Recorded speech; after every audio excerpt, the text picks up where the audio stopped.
He started slow everywhere he went, but it has gradually built, and he's made champions. With the Giants, took him to 2 Super Bowls and won, 21 and 25. With New England, took him to the Super Bowl in 1997, Grant. Then with the Jets, perennial losers, he took them to the playoffs.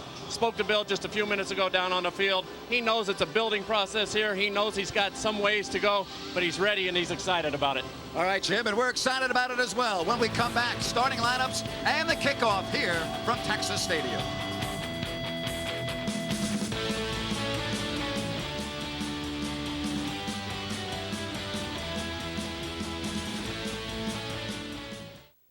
Is being brought to you by SBC, by DirecTV, by Thunder Valley, by Best Buy,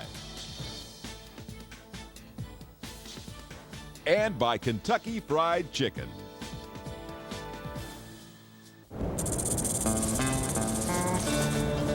You like what you see from the defense so far? You know it, guys. You know the goal of every NFL football team during the offseason is to get better. In the case of the Raiders, it was to improve their overall defensive speed with the addition of Dana Stubblefield, a healthy Charles Woodson, and the rookie Tyler Brayton. They're well on their way to accomplishing that. If they continue to get better as the season moves along, guys, I see them as being one of the best defenses in the NFL. All right, George, and we're getting ready to kick it off. The Raiders will kick it deep to Reggie Swinton. Also back deep for the Dallas Cowboys is Woodrow Dantzler. We should point out in the kicking game, Shane Leckler will not punt. He will hold on extra points and field goals. Shane injuring his groin slightly in practice this week, so handling the punting duties tonight will be Joe O'Donnell. So Janikowski gets the nod from the official. And the 4th preseason game is underway. And it's going to be Reggie Swinton. Swinton, and he runs it back to the 33-yard line. Brought down by Ronald Curry. Well, the quarterback battle is over here in Dallas, and the man that will be starting next Sunday against the Atlanta Falcons is QC Quincy Carter, named this week as the starting quarterback by Bill Parcells, beating out second-year man Chad Hutchinson. You see the numbers in preseason: 2 touchdowns, 1 interception. Of course, with Carter last year, the problem was interceptions. 7 touchdowns, 8 interceptions. He was sacked 19 times. So it's first down at the 33 for the Dallas Cowboys. And it's Troy Hambrick. And Hambrick out near the 39-yard line. Well, the Cowboys on offense really struggled last year. Only 26 touchdowns. That's why they made the quarterback change midway through the season. And you look up front, the veterans Adams and Allen with Lair, and Garrard and Ryan Young, the right tackle. Troy Hambrick with Richie Anderson, the former Jet who played for Parcells for 3 years in New York, with Galloway Bryant and Dan Campbell, who comes over from the Giants to start at tight end. Second down and 3. And Carter will throw, and it's incomplete. Good coverage by Charles Woodson. Fans look for a penalty, and they don't get it. The intended receiver, Terry Glenn. Well, we've talked a lot about the Oakland defense. Let's take a look at the starters: Coleman, Stubblefield, Perella, and Grant up front. The linebacker corps: Bill Romanowski, Napoleon Harris, and Eric Barton. And in the secondary, Woodson and Shaw at the corners, Derek Gibson, Rod Woodson the safeties, as we're looking at a 3rd and 4 on the first drive of the football game. Joey Galloway comes out bottom of the screen.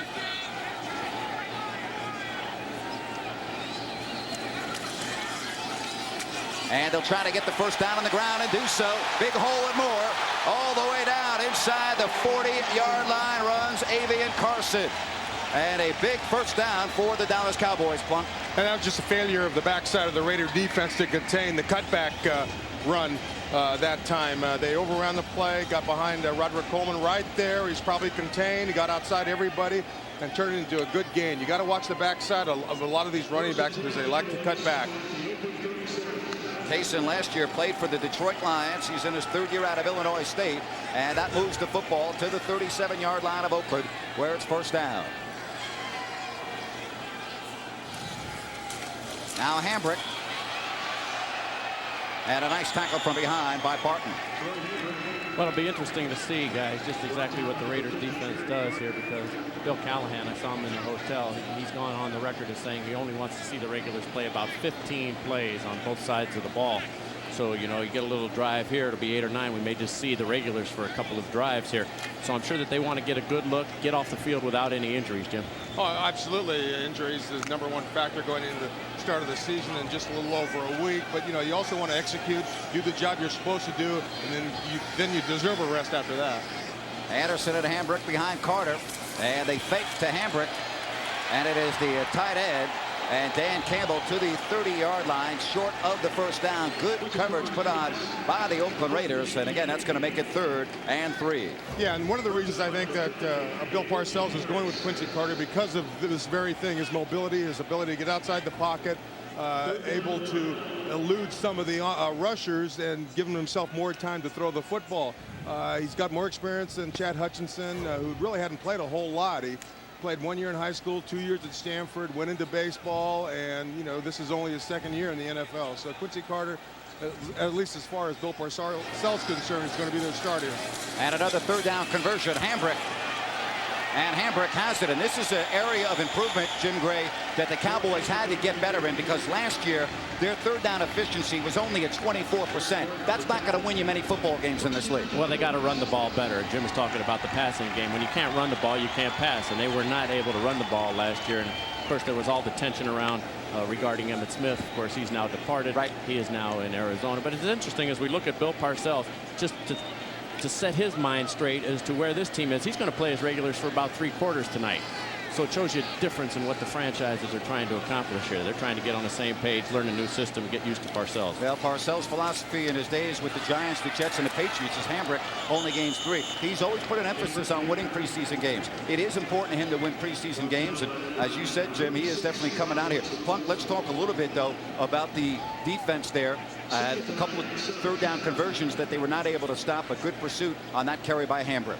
Yeah, you know, and that's one of the things the Raiders have to work on as well. You know, there's nothing worse than stopping them on 1st down, stopping them on 2nd down, and then allow them to convert on 3rd.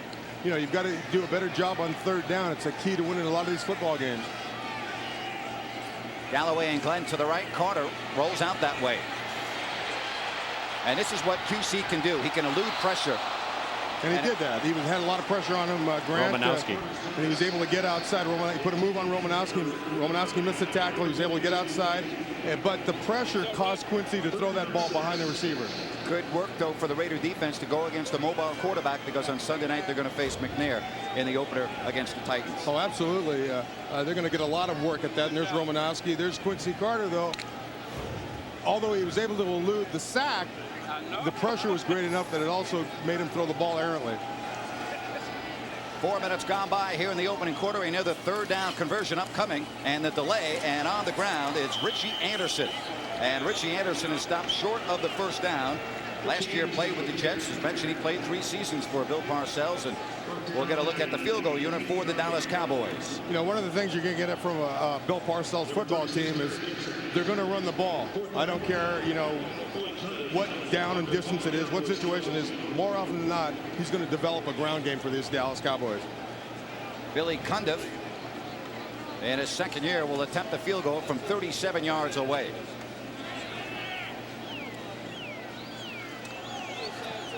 And it's 3-0 Dallas. So with nearly 5 minutes gone by here in the 1st quarter, the Cowboys on the opening drive put 3 on the board. We'll come back. Raiders possession next.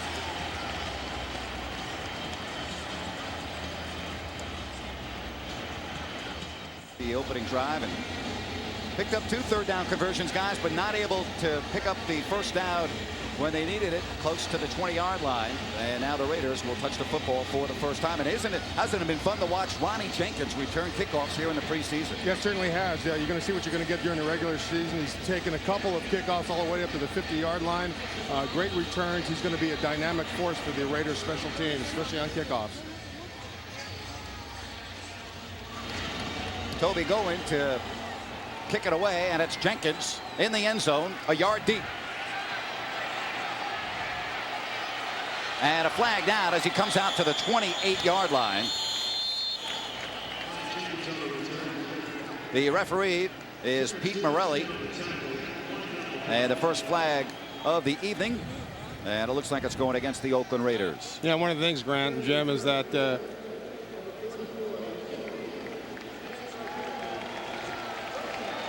no matter how good your returner is, you can't have that dumb penalty that'll bring whatever successful run back you have brought back. All right, there's Rich Gannon, 12 of 30 in the preseason for 152 yards. Still looking for that rhythm with this outstanding offense, the #1 offense in the National Football League from a year ago. Gannon, of course, the MVP. And it's first down at the 20-yard line. Rice and Brown to the bottom of the screen. Wheatley is the halfback. Crockett, the fullback. And it's Tyrone Wheatley. And Wheatley pushes forward for a short gain on the play. Up front for the Oakland Raiders, the veteran offensive line with Barry Sims and Frank Middleton. Tonight, Matt Stinchcomb gets to start at center. That's still a battle going on for the center position for next Sunday. Mo Collins, Lincoln Kennedy back after missing last week's game with a knee. Crockett, Wheatley, the running backs, with Tim Brown, Jerry Rice, and the rookie Teo Johnson. At tight end, Doug Jolly with an ankle sprain. And again, he should be able to play next week. Empty formation as Wheatley went in motion, and Rice picked off. Touchdown, Cowboys. Mario Edwards, the fourth-year player out of Florida State, and it's 9-0 Dallas. Jerry Rice would love to have that one back. You certainly don't see that from Jerry Rice very often. It's just one of those fluke things. Hit him in the shoulder pads. He couldn't get his hands on the ball. He wound up deflecting up in the air for an easy interception by Edwards, and he takes it in for the score. Very freakish thing. Jerry just couldn't get his hands on the ball. So Mario Edwards, look what I found, and he's able to run in for the easy touchdown, and now the point after. Billy Cundiff will try to make it 10-0 with 9:18 left here in the first quarter. How are you? Pretty good. You my guy on this end? And so the Cowboys take advantage of the turnover. A quick 6. And we'll be back and see what the Raiders do with the football. 10-0 Dallas.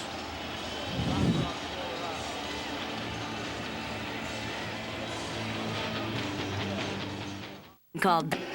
Run one back again as the Raiders turn the football over. 10-0 Dallas here in the first 5 minutes plus of this opening quarter. Mistakes continuing to haunt the Raiders as it has a lot of this preseason. You got to start to eliminate those. You got to get ready for the upcoming season.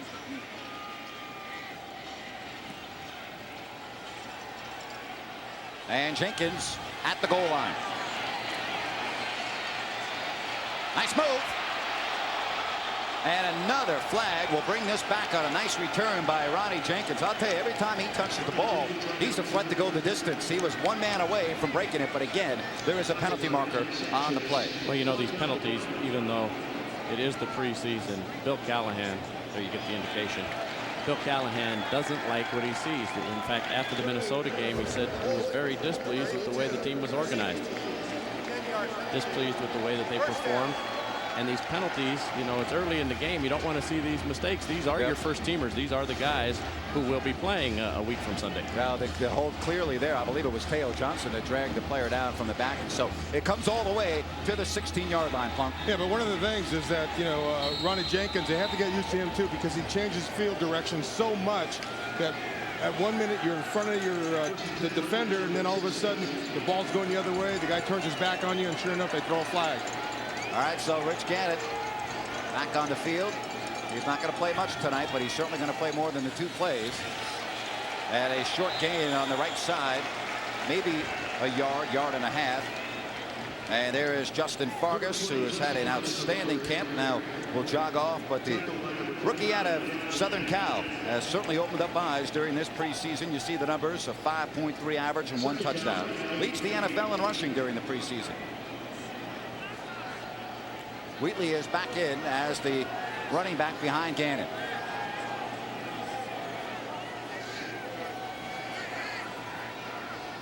Second down and 8. And another batted ball. Almost picked off. And it will be a third down as the ball was up for grabs and almost picked off by Ecubon, the fifth-year player out of North Carolina. Now, Jim, Bill Callahan told me in the lobby before the game today when we met, he's not concerned about actually what happens here, that he's only going to play these guys 15 plays. But at what point do you become concerned? No TDs for the first team in 3 exhibition games, only 23 points total. That's a quarter of last year's average. What point do you start to say, hey, guys, we need to be other than where we are? Well, we'll get to that in a minute as it's 3rd down and 8.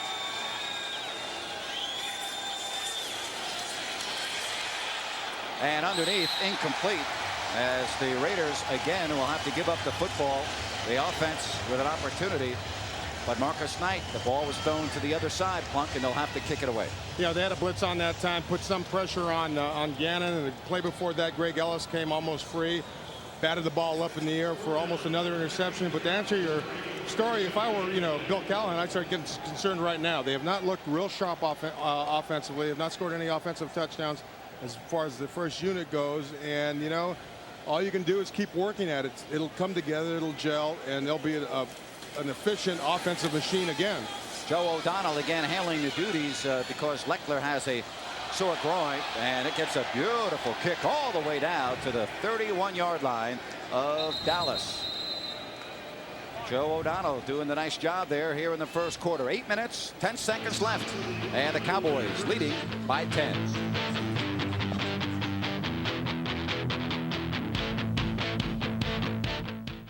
Blanda proved that age is nothing but a number. Blanda hadn't thrown a pass in 2 years. Until this gem, the Cliff Branch. It was a 28-yard touchdown. It sealed a 27-23 silver and black victory. Blanda, later named NFL Man of the Year. First down at the 30-yard line. And the Cowboys keep it on the ground. They pick up 4 on the play as Troy Hambrick is the ball carrier. And defensively, Grant and Jim, the starters are still in the ball game. I guess the coaches want to see him have a little bit more work in there, getting ready for next week's game against the Titans. Bill Romanowski. Of course, we'll talk more about the incident at practice this week in just a moment or two as the Cowboys on a 2nd and 7 from their own 35-yard line. Hambrick. And he gets by Terrence Shaw and very close to the first down, and I believe he has it. Hambrick picks up the necessary yardage by a foot, and they'll move the chains at the 42-yard line. Even defensively, I don't think right now obviously Chuck Bresnahan is not real pleased with what's going on down there. They seem to be moving the ball, getting good chunks of yardage, especially on the ground. And he needs that to get tightened up before the start of the football season as well. Chuck Bresnahan, the defensive coordinator for the Raiders, on a first down at the Cowboys 42, and this time it is the fullback Richie Anderson. Nothing doing, gets back to the line of scrimmage. Good job up front by the Raiders on that play. Yeah, and that's what Chuck wants to see. Coach Bresnahan wants to see that ball carrier stop at or near the line of scrimmage. Good penetration, got to the ball carrier early and brought him down. That's the kind of play he expects.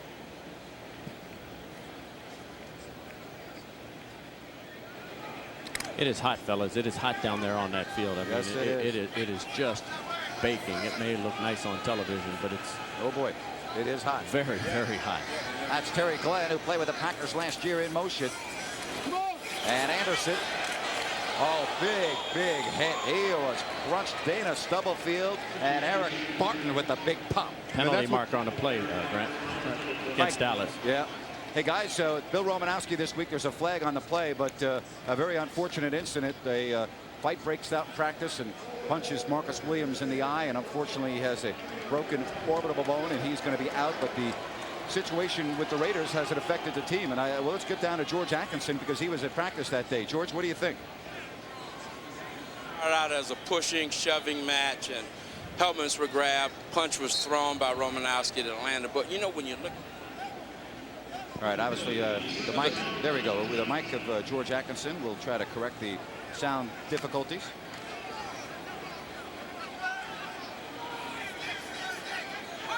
That penalty backs the Cowboys up to make it 2nd down and 19. And they're going to stick with the running game.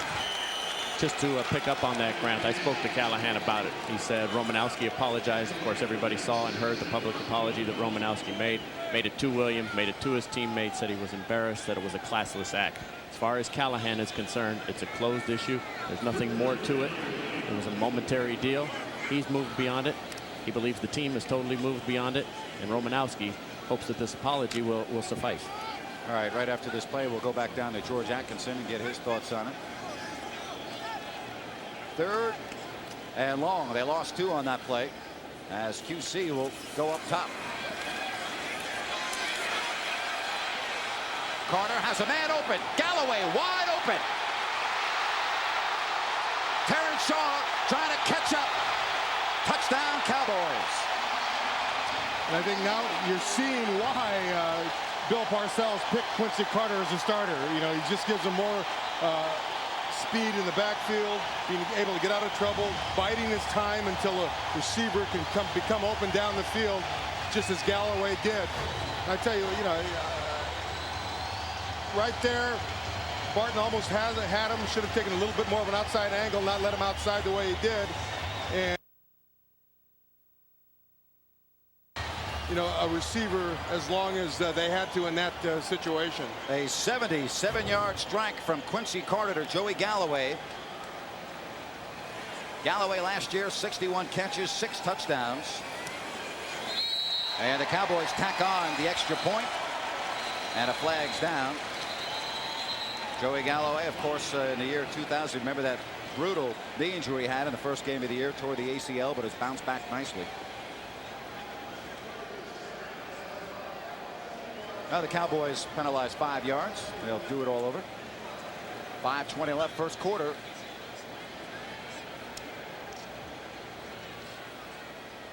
We talk about the pursuit of the Oakland Raider defense that time on Carter, and they missed Carter. Eric Barton did, but they're getting the work in, getting some practice, because that's exactly what they're going to face in the opener Sunday night in Nashville.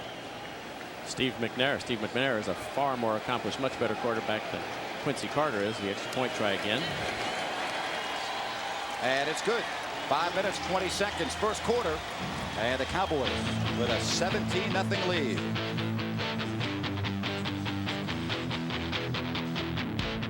Time remaining.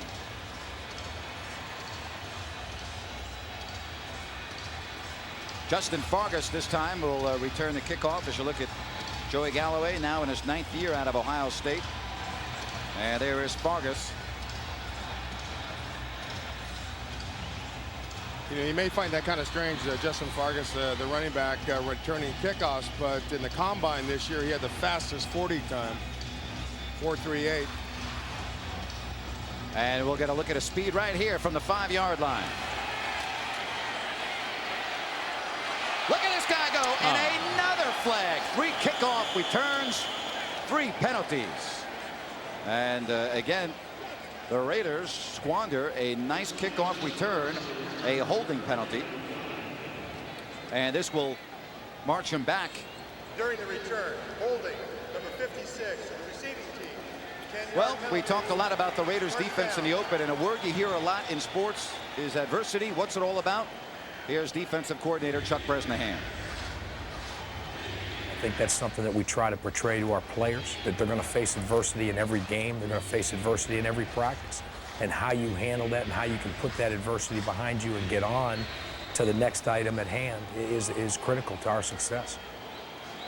There's Chuck Bresnahan, not happy right now with the Cowboys leading by 17. Rich Gannon, by the way, is done for the evening, and Marcus Tuiasosopo is in at quarterback. And here's Wheatley. And there's nothing doing there. Tyrone Wheatley, a yard gain on the play. You know, there's been a little talk about Marcus Tuiasosopo and his play this preseason. Has not played as well as he has the last 2 preseasons. You know, has not got a lot of play time, obviously, during the regular season because of Rich Gannon's success. And he has not looked real sharp, and I think they want to give him a lot of downs tonight to, you know, help strengthen his game, give him his confidence back out there on the football field. So I think it's a good time for Marcus to get reacquainted, so to speak, with his offense. Split backs, the first offensive line still in. Madre Hill is in the backfield with Wheatley. On a 2nd and 10, Tuiasosopo looks like he's calling out an audible. Good protection. And Wheatley hit right after the catch. Good coverage by the Dallas defense, and the veteran Darren Woodson in his 12th year, a 5-time Pro Bowler, 3 Super Bowl rings, and he was right there on Tyrone Wheatley. You know, Marcus Tuiasosopo audibled. He saw man coverage. He wanted to go deep. Couldn't find anybody open.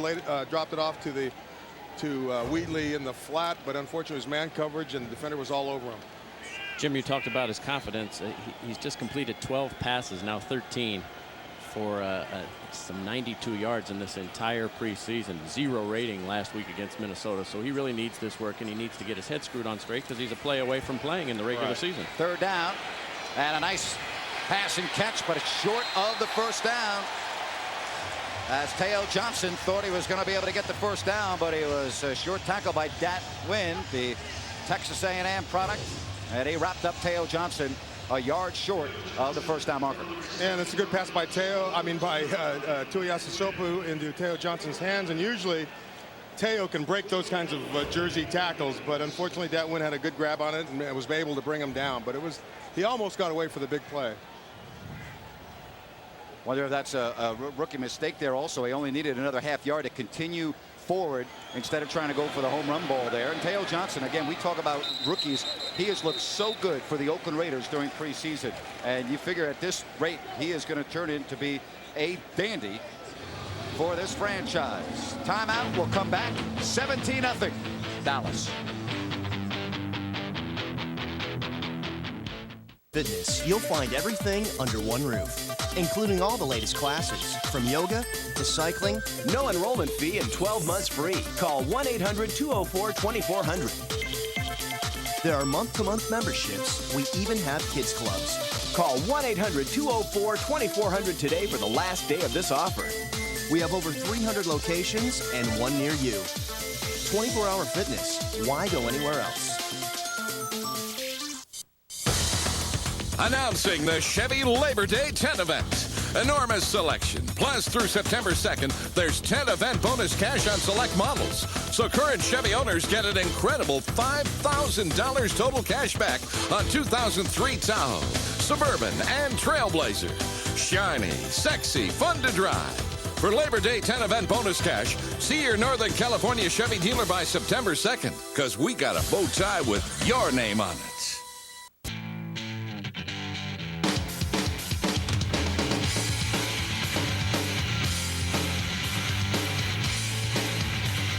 Points West Argo. Dealer update. We're going to get back to George Atkinson. And George, again, you were at practice that day, and the question I was asking you, has it had any effect on this football team? Professionals, and when you look at that incident, it was a push, started out as a pushing, shoving match. A punch was thrown. Unfortunately, Marcus Williams was injured. But anyone who's played football, whether it's Pop Warner, high school, college, or the professionals, have been in some kind of skirmish or seen it, and that's what happened that particular day. But you know one thing, guys, when you look at this, sometimes adversity brings about unity, and I think this team will rally with each other and around each other and make that a unifying effort. Jason Witten, the receiver, and he picks up 10 yards for the first down. And Plunk, you know, he talked about the altercations that go on in practice. They're nothing new. It is unfortunate. I've talked with some of the guys on the team. They feel terrible for the injury to Marcus Williams, but that is not atypical in the National Football League to have scuffles once in a while. Oh, absolutely. You know, it happens in every training camp. Somebody throws a punch. They get in an argument. They feel they were held or something during a play. Your tempers are hot. But, it passes. Play action. Look at the time for Carter. A man open. And inside the 8-yard line, Terry Glenn. Last year, the Green Bay Packer, of course, had a stormy relationship with Parcells in New England, but he's back with Parcells now. And it's a 1st and goal. And, guys, how about the protection there for Quincy Carter? Yeah, that time he didn't have to run around. He didn't have to get outside the pocket. He went straight back. Was able to hold the ball a long time because of the protection. And Terry Glenn, a veteran receiver in this league, was able to get behind, faked the post, came back outside to the corner a little bit, and he got behind everybody. He was wide open, and it was a good throw by Quincy Carter. Well, as Bill Callahan has taken Rich Gannon out of the game on offense, he's left the first-string defense. Let's see what the goal line stand can do here. Not much. Hambrick as the Dallas touchdown, and we are still in the first quarter, and it is 23-0 to the delight of the fans here at Texas Stadium. You know, all in all, though, you know, I would not read too much into this. You know, Bill Parcells, you know, he got him fired up to play the Raiders. Last preseason game at home. They've never ever beaten the Raiders on this field ever in the history of the franchise. They're 0-7 against the Raiders during the regular season. Right. They won in the preseason here last year. Right. But my point being that, sure, you know he got these guys fired up. Wanted to show them that they can beat them anytime that they set foot on Dallas Stadium. Well, that's a good point, Plunk, because it's apparent that that's exactly what they're doing, and it is now 24-0. Well, the 2003 Raider Rally is all set. Friday, September 12th at Frank Ogawa Plaza in downtown Oakland. The festivities get started at 3 p.m. Now the rally will... And we had John Madden up in the booth against the Rams. And I asked John, what did this all mean? And he said, nothing. So John's probably sitting at home. And to a degree, this probably still means nothing because it doesn't count. It doesn't count until a week from Sunday. Having said that, I'm sure everybody would like to see better execution, better performance, better unity, and better continuity as they move forward here. And I guess the rest of the game they're going to have that to try and establish something. But it may be a good time to get these guys off the field too. Well, and Plunk, let's be honest. Last year the Raiders did not play well in the preseason. They opened up winning their first 4 ball games. And bottom line is, if the Raiders go into Tennessee and win, nobody's going to be talking about how they play during the preseason. No, absolutely. The preseason doesn't mean anything, but you also want to see progress as you go through the preseason. You want to see your team defense play better. You want to see tackles being made. You want to see execution on offense, whether it be the pass protection or catching the ball. And unfortunately, this preseason, you haven't seen a whole lot of that. And that kind of can be discouraging. And now it's the Raiders trying to get good field position as Knight runs it back across the 20 to the 24-yard line. Some improvement there. There was no flag. Yeah, that's a big improvement, believe me. And, you know, you wonder why, or, you know, you want to consider Matt Stinstone starting at center tonight. Right. Is that sending a message both to Adam True and to Barrett Robbins? Is he going to open the season with Matt Stinstone? Well, Callahan told me today he will make a decision possibly as soon as tomorrow, if not by the weekend, as to who will be his starting center. So that will come almost immediately after tonight's game. All right, Tuiasa Sopo with Wheatley, the running back. Zach Crockett, the fullback. First down. And Wheatley pushes forward, a gain of a yard on the play. You know, what I'd like to see out of Tuiasa Sopo is, you know, is to relax out there. Go out and have some fun, have a good game, run around, wait for his receivers to come open when needed, give himself some extra time and move the football down the field. Final minute, first quarter. 2nd and 8 for the Raiders.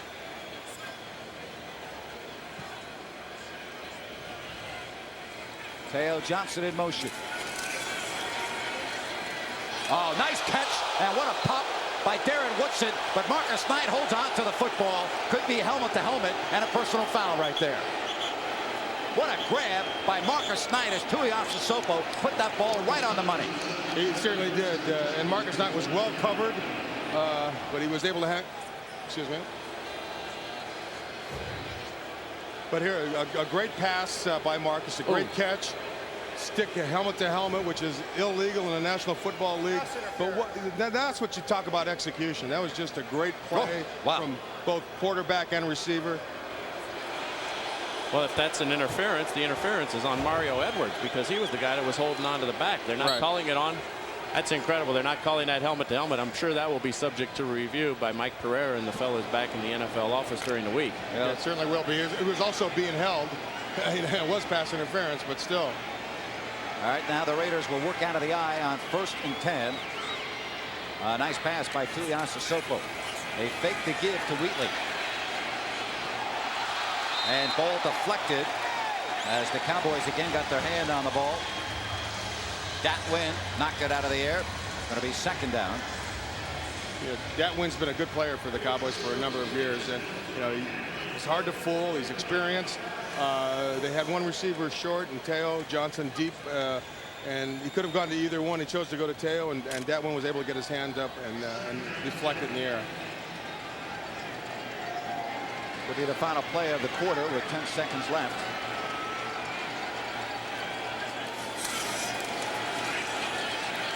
Nice job of stepping up in the pocket.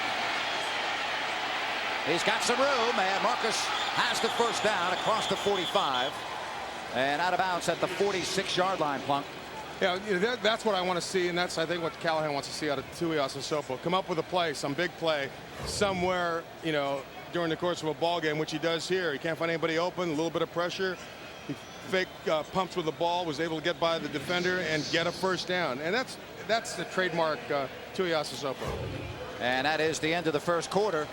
15 minutes in the books here from Dallas. And the Raiders have some work to do. The Cowboys on top 24-0. The lines during that break, the Raiders were still talking with the officials about the lack of a flag on that helmet-to-helmet by Woodson. Well, Jerry Rice and Tim Brown were both appealing to the officials how that was not called helmet-to-helmet. And to call interference is one thing, but to allow a guy to be extended like that and not call that should have been another 15 yards plus his livelihood. Very dangerous circumstance. Crockett the fullback, Wheatley the tailback. They fake to Wheatley. And looking for Alvis Whitted, and the ball thrown to the other shoulder out of bounds. Pressure was put on by the Cowboys. As Greg Ellis in his 6th year had 7.5 sacks last season. Got to Tuiasosopo right as he was throwing the football. Yeah, that pressure caused Tui to throw the pass way wide and out of bounds, actually. That's what pressure can do for you. 24-0 Dallas here in the second quarter. Ronald Curry into the ball game, and he goes wide to the left.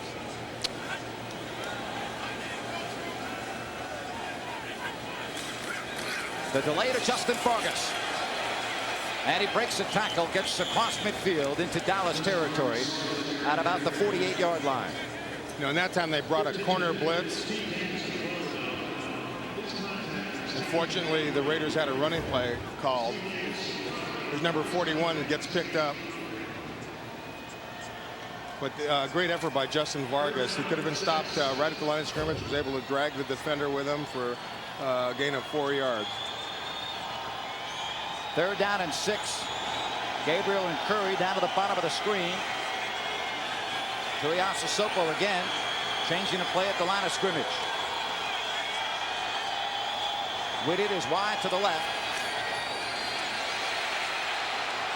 Looks like the right side of the Raiders line jumped off and should have been illegal procedure, but they didn't blow it dead. Yeah, they now have late call, but they did. The flag is down at the 50-yard line, and that play never happened, so they'll be penalized 5 yards. Yeah, Lincoln Kenny got off to a little bit of an early start. 5-yard penalty. Good to see Lincoln playing tonight because he did not go last week because of the knee. And this is the similar weather conditions that they're going to face next Sunday night in Nashville. And Bill Callahan wanted to have these guys at least get a workout in this humidity, which you obviously can't duplicate in Northern California. It's a workout to walk around, let alone be on the field with all that gear.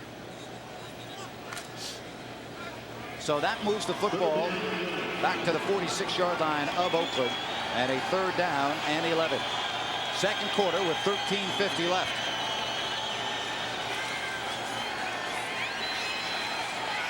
Whitted, first down as he makes the grab at the 35-yard line, and another well-thrown football by Marcus Tuiasosopo stepping up in the pocket. And that's what you want to see. Pass protection was very good. Tui holds his ground, stays in the pocket, waits for Whitted to come open over the middle, and hits him with a real fine pass, and a good hold by Whitted. Watch that hit by Roy Williams, excuse me. Yeah, you're absolutely right. Good hit by Williams, and Whitted still hung on to the ball. Well, he Good can job. hit. I mean, he's a first-team All-Rookie, and of course the #1 pick a year ago out of Oklahoma on that 25-yard game. But Roy Williams, you'll know that he's on the football field. So a first down inside the 35-yard line. And Whitted again. And he's to the 25, and the Raiders moving the football, and Marcus Tuiasosopo looking very good on this drive, Plunk. Yeah, he certainly is, and I think he's regaining his confidence. He's a great player. There's no ifs, ands, or but about that, and just did not play real well during the first few games, but he's certainly picking it up tonight. 5 of 7 for 50 yards. Alvis Whitted has come in and made 2 nice back-to-back catches. He goes to the left. In motion, Teo Johnson. And Wheatley is upended, and there's the man we were just talking about, Roy Williams. And along with their first-round draft pick from this year, Terrence Newman, they're going to develop a nice defensive backfield here in Dallas. You know, and Frank Middlefield came around and was the lead blocker, and he just missed his block in the hole, and you'll see that coming up right here. Frank comes around, and he just misses the linebacker. I'm not sure he ever hit the ground. Take a look at this. If he keeps his forward motion, I'm not sure he ever went down. There he goes. There he goes. Yes, he hits his knee. Good call there. All right. It was close, though. Yes, it was. 3rd and 2. As the football is just outside the 25. Etherington is the fullback. Crockett, first down. And there's a marker down. Penalty marker down, stopping the clock with 11:39 left second quarter. And it's going against the Raiders are pointing towards Dallas, and it is against the Cowboys. Points. But they got the first down anyway, but they'll take the penalty instead. Yeah, there's Parcells. He's saying, who was it? And I'll tell you, if you're a young player, free agent or rookie, and you're making penalties like that, you will hear about it from Mr. Parcells. You know, I tell you one thing, Zach Crockett, very tough man to stop in short yardage and goal line situations. He was 12 of 13 in first downs last year, led the entire league in conversions. And again, a very nice drive by Marcus Tuiasosopo and the Oakland Raiders. Vargas with some blockers in front of him. And he's to the 14-yard line, brought down by a host of Cowboys led by the linebacker Dat Wynn. Give him 3 on the pickup, bringing up a 2nd and 7. And you can't help but be impressed by Vargas coming out of SC, doing the job he's doing for the Raiders. Guys, let's listen in on this pop. Talk about playing in the NFL.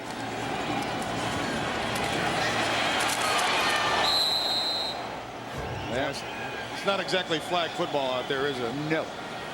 Boy, I'll tell you, I love the way Vargas gets to the point of attack. He's north and south, isn't he? You bet. Tuiasosopo.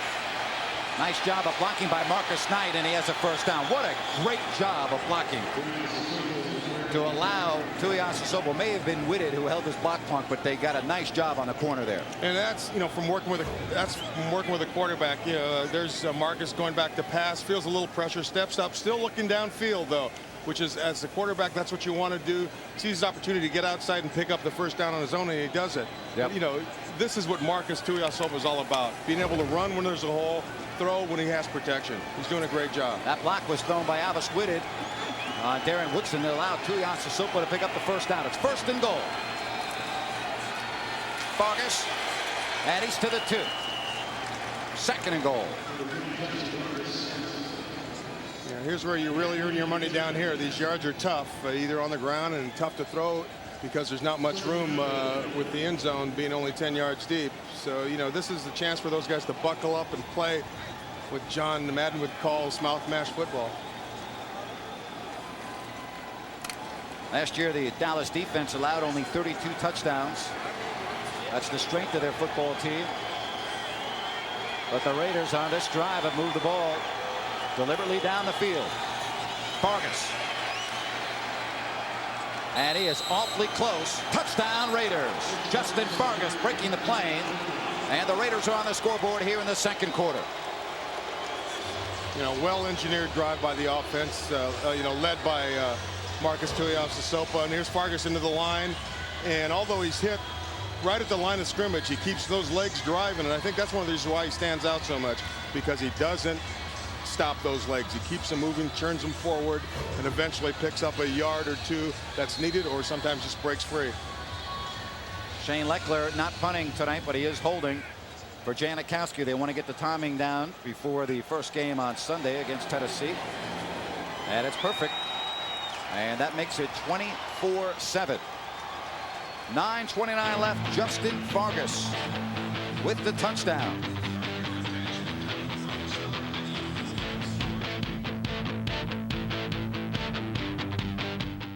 Weekend, the summer sizzles at with the touchdown, a 3-yard run, a very nice drive, 18 plays, 72 yards, 4 minutes and 42 seconds. And Plunk, you were talking about Marcus Tuiasosopo and getting his confidence. Boy, that drive's going to go a long way in that area. Yeah, it certainly is. It was well executed. He played like he normally plays. running around, looking for first downs on the ground or finding a receiver open down the field.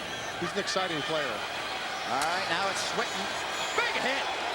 Big hit applied by Eric Johnson. He got down there in a hurry, and Swinton doesn't even make it to the 20-yard line. You know, Eric Johnson, one of the best special teams players the Raiders have. He always finds a way to come up and find the football on special teams, and there he goes with a good hit.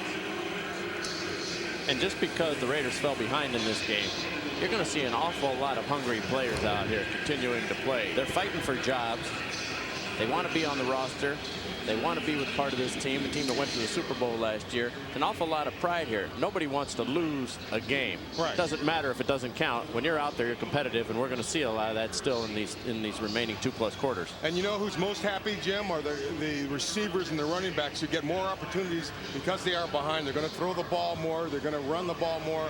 They're going to open up the offense. And so these guys have, I think, an extra opportunity to show themselves to the coaches, show them what they can do. It gives them a chance, an opportunity to shine.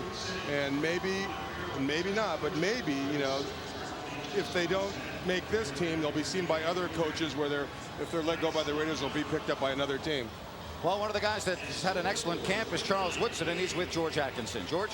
Yes, guys, thank you. Charles, you got less than a quarter. And talk about continuity and getting timing down. Do you need more time in the last preseason game to get ready for the regular season?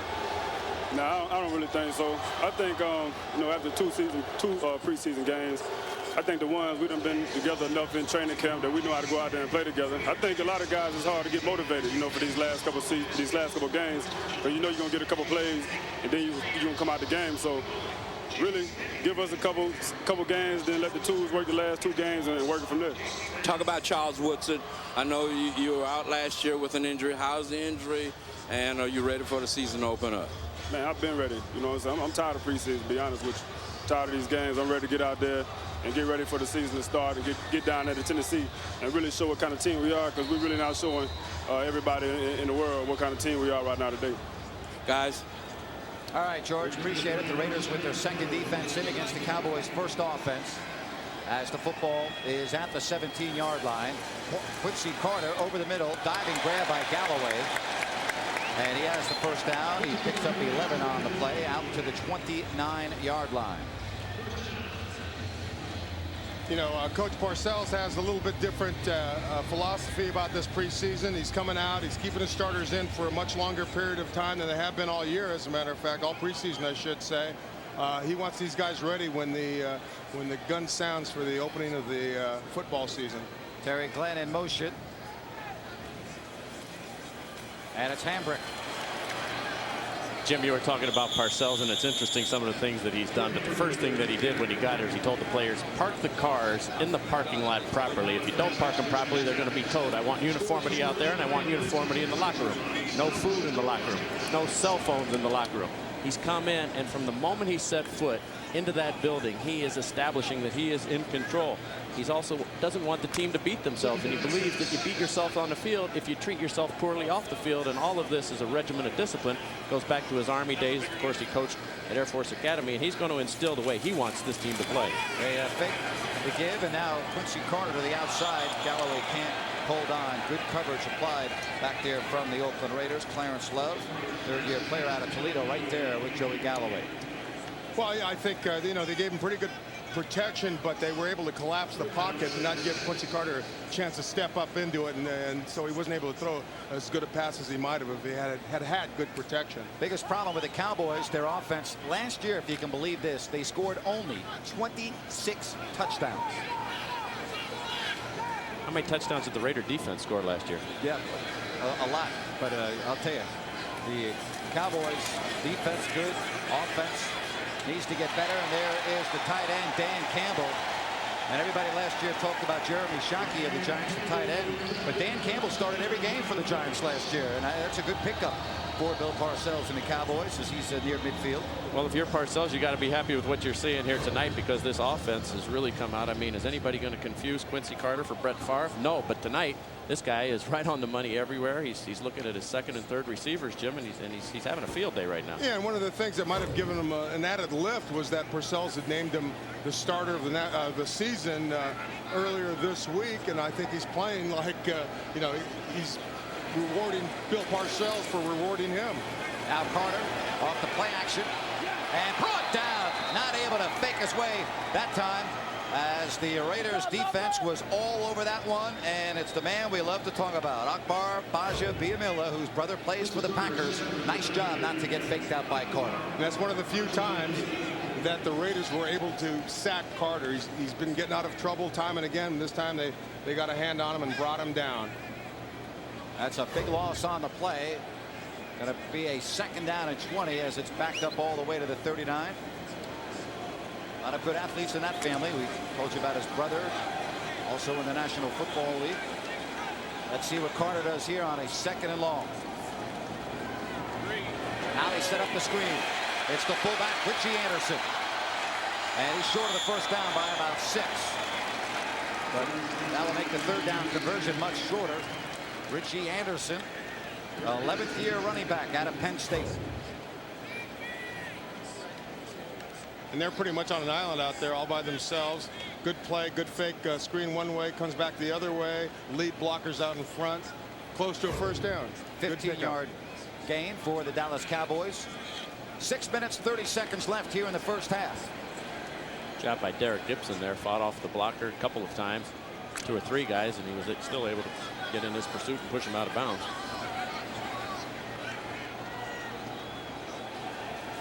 Carter with a quick drop. 1st down. Galloway has it. And Galloway's to the 35-yard line. Clarence Love on the coverage. But Carter and Galloway have had nice timing here in the 1st half for Dallas. You know, Galloway's a veteran. The Raiders have seen him time and again up in Seattle, and there he goes with a good, sharp slant move, and he was wide open. And Quincy Carter tonight can't miss. He's sharp. Of course, the Raiders still playing without Philip Buchanan. He's back in Oakland. Didn't make the trip. Still nursing an injured hamstring. I hope to have him back next week for the opener. And that time a short gain by Anderson. Maybe a yard on the play. Now you talk about the injuries for the Oakland Raiders. And a lot of guys back home, they didn't even travel them to Irving. You see Jerry Porter, wide receiver. Doug Jolly, we talked about his ankle sprain. Charlie Garner is going to be all right for the Tennessee game. Langston Walker, who injured in practice. You just talked about Philip Buchanan. And again, they hope that all these guys are going to be able to play on Sunday when the Raiders travel to Tennessee. Just a little banged up. Doesn't appear that anybody's been too seriously injured. 2nd and long. Glenn in motion. And Hambrick to the 32. Very well short of the 1st down. Coleman on the stop. Got help from Eric Johnson. Well, if there's such a thing in a preseason game, this is an important 3rd down. Yeah, it is. It'd be nice to be able to stop him and at least force him to attempt a field goal. Well, it's important for what you guys were saying as well. There are jobs that are available right now on the Oakland Raiders, and a couple of them are on defense. And these guys, some of them are playing for their football lives out here with 4.5 left, 2nd quarter. Carter spreads the formation.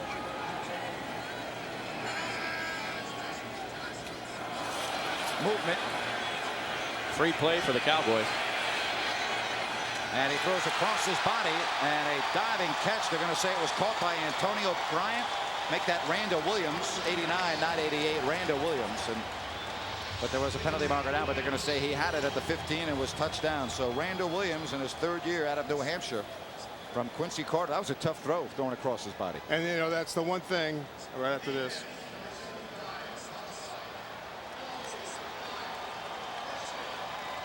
You're told from the first day of training camp, the one thing you don't do as a quarterback, you never throw late over the middle. And yet everything that Quincy Carter's doing tonight seems to be working perfectly. Yeah, but that's a recipe for disaster is what you're saying. And in the long run, it will be. Next time it'll get picked off. Of course, you can take a chance like that when you know the team jumped off sides. True. So a 1st down for the Cowboys, who lead 24-7. Hambrick, touchdown Cowboys. Terry Glenn leading the way, and it's 30-7.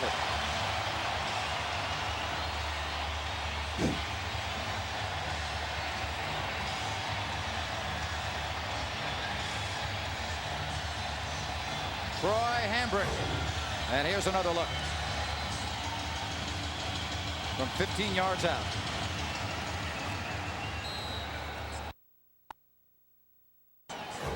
Boy, how about Terry Glenn, guys, leading the way?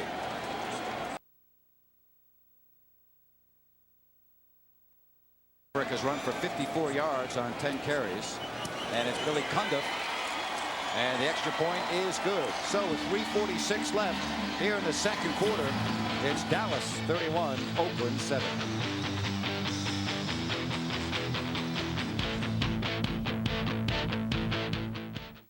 Staples backwards, give it a cheer. It has been around 150 years. Horse racing. Soot swallowers. 4-H'ers. Snake charmers. Exhibits. Barkers. And the rat. Cows of every shape and size. Food on sticks. No need for forks. Punchers. Super pork. Animals and acrobats and everything's right. California. Staples backwards, give a cheer. It has been around 150 years. California. Staples here. Less than 46 seconds left. Grant, here's what Bill Callahan said after the Minnesota game. We were soft. I'm not pleased with any phase of our game. It was a physical game. We got whipped. The defense got shredded up and down the field. We're nowhere near where we need to be. Might he want to cue that up at halftime? Well, he's hoping with this veteran ball club that when the bell rings a week from Sunday, just like last year, they will be ready. And I have no reason to believe they won't after watching what happened in preseason a year ago. Plunket, boy, they opened up the Super Bowl. We were 1-3. All right, Doug Gabriel, and his turn to return from a yard deep. Big hit, fumble. And they're going to say Gabriel was down by contact, I believe. The officials have not made an indication. Now they say it's Oakland football. 18-yard line. Cowboys still with their first defense on the field. And that's movement on the right side of the line, and so they will be penalized. As he was with his family and friends, great memory last year from the Raiders championship season, as it is caught by Curry, and Curry across the 20. And the man that made that catch standing by, our George Atkinson. George? And I have the man who caught that 1,000 catch, the third leading pass catcher in the NFL, future Hall of Famer, 100 touchdowns, 16 years with the same team.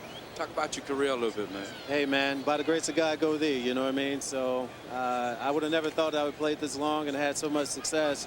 You know, I wanted to be the best football player I could be coming in, and God has just kept me, and I've been able to go out and work hard year in and year out. You know, talk about your preparation when you were younger, because evidently that had a lot to do with you playing in 16 years. Well, I tell you, man, I played a lot of sports. I did a lot of different things, you know, but football was always my first love. But I was always so small, everybody was always afraid for me playing. Thankfully, I grew a little bit in high school and was able to go on to college and put on a little bit more weight, and the rest is so-called history. Now, the Raiders this year, preseason, haven't been looking that well offensively, a little bit sluggish. Is there a concern? No, that's not a concern. You know, the best thing about this team is you got a lot of veterans. The worst thing about this team is you got a lot of veterans. So, you know, when it's not live bullets, it's just hard sometimes. But we'll see what kind of team we have next Sunday night. And, you know, we think we can come out and play just as good as we've always played. And we'll see when we get to Tennessee. The Raiders have had a lot of great players, guys, but this guy, I think, goes down as one of the greatest. Oh, absolutely. And back home, as he grew up here in Dallas. Tuiasosopo, he's got the whole field. One man to beat, and he is close to midfield. A big game for Marcus Tuiasosopo on third down, and he has played very well here in the first half on a first down near midfield. Cowboys show blitz, and here they come. Man open, and they threw it right behind Marcus Knight. Good job by Tuiasosopo to get rid of the pressure they brought. Where the field is up here in this booth? Pretty much. I think we're in Houston. Second down. And Fargas with a nice catch, and he's close to the first down. Justin Fargas with the bobbling catch hangs on. And yard. right here on the Raiders television network. First down at the 39-yard line of Dallas. Tuiasosopo, look out! And it's intercepted.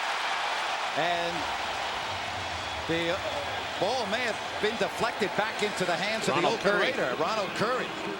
How about second, then the Raiders wound up with it. Second down, Tuiasosopo flushed out of the pocket. Does a nice job to find the receiver, and it's to the 25-yard line, Marcus Knight. And I'll tell you, Marcus Tuiasosopo is doing a heck of a job. First down, half-minute left. Tuiasosopo being chased by Roy Williams. And just flips it away to avoid the loss. Marcus Tuiasosopo, nice job there. Interesting aspect of the Dallas Cowboys. And another Oakland first down to the 13 with 20 seconds left. Not when he first got there, they weren't. And it's to the 11-yard line and out of bounds at the 10. 16 seconds left. They stop. Field goal doesn't do you any good here. Tuiasosopo, a lot of room. And he's to the 3. He's going to have to hurry. They are out of timeouts. I don't think they're going to get it off. Cowboys are really taking their time getting off the huddle. This is going to be close. Nope. Now there's a mistake you're not supposed to make. He should have known how much time he had on the clock. He knew he had no timeouts. Should have just thrown it away or found a receiver in the end zone. Too bad. Pick and they turn it over for a touchdown, and we get behind the 8 ball right from the onset. So I'm concerned about the start, George. Okay, Coach. Guys. Marcus Knight. And to the 27-yard line, and I guarantee you there was not going to be a penalty on that kickoff return after he addressed the team at the half. Yeah, I'm sure you're right on that, Grant. I'm sure they had a good talking to, but you know they got to be able to respond to, come back and play. 2 yards, so a very impressive first half for Tui, and he'll start the drive on the 26-yard line. 31-7. Barrett Robbins is in at center. And a short gain across the middle as Mondre Hill makes the catch.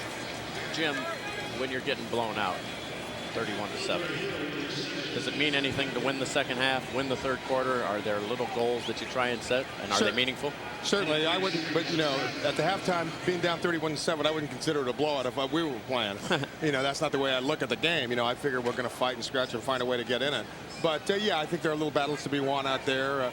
You know, moving the ball well, getting in the end zone, executing well. All these things add up to being a better football team. Well, the Cowboys have their first string defense in. Mondre Hill pushing forward out to the 33-yard line. Got to be short of the first down, bringing up a third down and make it 2. And Mondre Hill also has had a very good preseason. Talked a lot about Justin Fargas in that second quarter, who got a lot of touches. Now it's Mondre Hill's turn. Third down, make it 3 with just over a minute gone by here in the opening of the second half.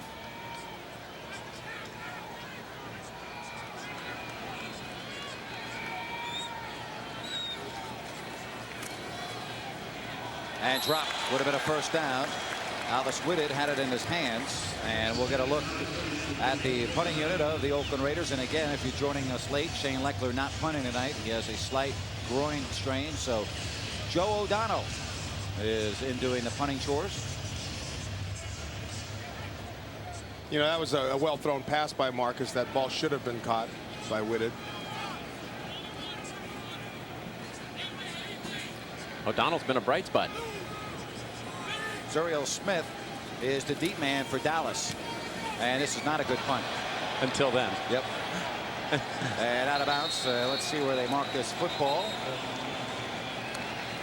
And it's going to be near midfield. It's going to be actually in Raider territory at the 48-yard line. Time. And kind to me and a good friend to me. So if you asked him if you asked me what my relationship with him is, I just kind of simply say he's my friend. And the Cowboys jump, so they'll be taken back 5 yards. You know, one of the few mistakes that the Cowboys have made, and you know, I think a large part of that is because of Parcells and his approach to the game and his discipline of you know, every player, and they respect him a whole lot. 5 receivers, an empty formation for Quincy Carter. Look at that defense.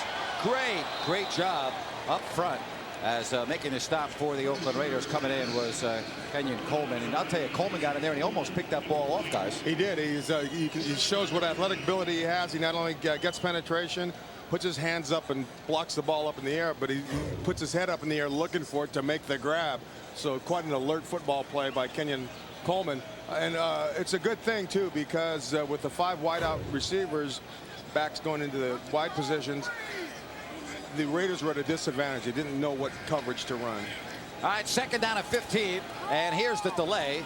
And the fullback, Anderson, breaks a tackle, and he's close to the 1st down. Richie Anderson, the veteran out of Penn State, on the little draw. And let's see where they spot the football. I believe it's going to be short by about a foot. Not a whole lot of guys that Bill Parcells will allow himself to call a friend. Hambrick breaks the tackle, and he is across the 35 to the 34-yard line. Finally tackled by Tim Johnson. In fact, I was going through the Dallas Morning News. There was a fine article that was written by the Dallas Morning News, and the context of the article was the closer that you become and get to Parcells, the further he pushes himself away. So for him to acknowledge and to say that someone is a friend, I mean, that has deep meaning to him. That's just not a casual acquaintance, as so many of us have in our lives that we call friends. It is really meaningful when he says something like that. Well, Bill Parcells has his first unit still on the field here in the 3rd quarter with nearly 3 minutes gone by. 31-7. They fake the give to Hambrick, and now it's Dan Campbell.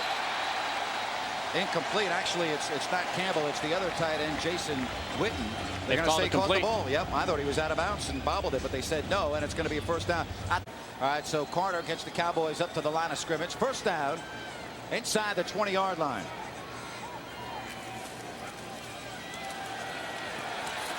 Oh, nice job.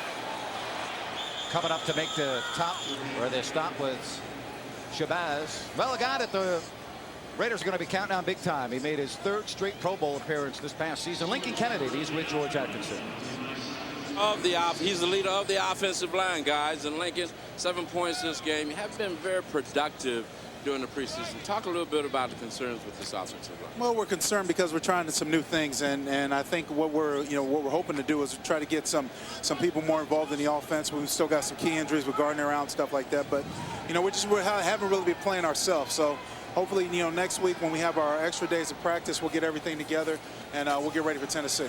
How much is game planning comes into play when you get into the regular season opposed to the preseason? Well, the preseason, you're experimenting, you're trying new things, and you're hoping to utilize some new players, develop some new players, bring them along. And then the regular season, we're going to stick with what our bread and butter, things that really work for us and that have been effective for us over the years. Talk about the health of Lincoln Kennedy. Well, the health is there. I'm just going to do what I can and try to lead my guys on the field, try to take control of the offense, especially up front, battle in the trenches, and whether I'm healthy or banged up, I got to go out there and play every week. Okay. All right, George, it's 3rd and 9. Boy, what a nice play by Clarence Love to break up the Cowboy touchdown. 3rd and long. Carter with the play action. And wide open is the fullback, Richie Anderson, and he walks in for the Dallas touchdown.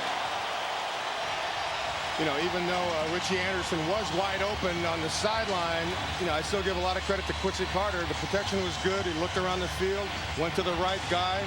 Those are all signs of maturing. And here's Carter going back. The protection is excellent. All of a sudden, Richie Anderson gets lost in the flat all by himself, and Quincy Carter finds him. And he's making a lot of right decisions tonight. Looked like Tim Johnson there had Anderson coming out of the backfield, the linebacker, and then he just stopped. And Anderson wide open. 37-7 now as they add on the extra point. And with 10:22 left here in the 3rd quarter, the Cowboys have increased their lead to 38-7. In any way, shape, or form, Bruce, are you concerned with what's going on tonight? No, not really. Dallas is still playing their starters. We've already got our 3rd string in. And so that doesn't concern us that much, Jim. What we want to do is come out of this game healthy, get everybody enough turns so we can evaluate them for the cuts on this weekend. Boy, we've been very impressed with the performance of Marcus Tuiasosopo, other than that last play where he couldn't get into the end zone and the clock ran out. But you've been looking for his confidence. You've been looking for him to get a rhythm, and boy, he really played well. You know, Grant, this has been good for him. And as Jim would tell you, there's no way to simulate a 2-minute drill other than in a game conditions, and he'll learn from that last play. And I've been real impressed with Marcus tonight. I thought he's done a good job of handling the offense. He's taken advantage of certain things that Dallas was doing, either by running or throwing the football. He's gotten out of trouble several times. You know, I think, you know, this is good for him, and it's good for Bill. On the flight home tonight, we'll forget the preseason. Our coaches have been working toward Tennessee all week. We haven't done as much game planning as obviously Dallas has, and you don't see us running a lot of corner blitzes and linebacker blitzes, but so we feel good about our preparation for Tennessee. And the taxpayers were lied to, and so were our fans. And I think this really does establish the truth of what has taken place the last 8 years. And it doesn't fix a lot of the problem that we have, but it does send another strong message. Everybody's been trying to point fingers at the Raiders. Now the truth has come out by a jury. Before this, the grand jury in Oakland looked at this case, and they thought that some of the politicians had some criminal misgivings coming up. So it's not over for those people. That sends a very strong message that somebody was wrong. We had a 12-0 verdict on that, so every one of the jurors who went through four months of trial saw the truth that the Raiders were finished. And I think all of our fans and anybody in Alameda County knows the truth to that it has been mismanaged, and there can be some further damages awarded to the Raiders, as well as legal fees and things of that nature. Will be the backup quarterback to Quincy Carter and not Chad Hutchinson, according to some quotes made by Bill Parcells this week. But we want to point out that Quincy Carter is done for the evening. And a nice hit fumble. And the Raiders have the football. Good contact right there at the 42-yard line. And it's going to be Oakland. And there is the Oakland defense making contact. And I believe Nnamdi Asomugha made the nice hit there. Your #1 draft pick out of Cal there, Bruce. Yeah, he did do well. They're going to call it an incomplete pass right now. I'm supposed to be in the coaching booth telling them whether they should replay this or not. That's a fumble. Yeah. Oh, without question. Replay, fellas. Well, you know what, Bruce? Again, well, it's 4th down with the Cowboys on top here in the 3rd quarter. 7 minutes left.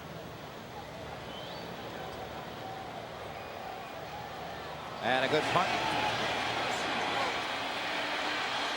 And a nice return. Nice job of sidestepping down the sideline by Willie Quinney. And he's out of bounds at the 29-yard line. Timeout. Monday or Tuesday of next week.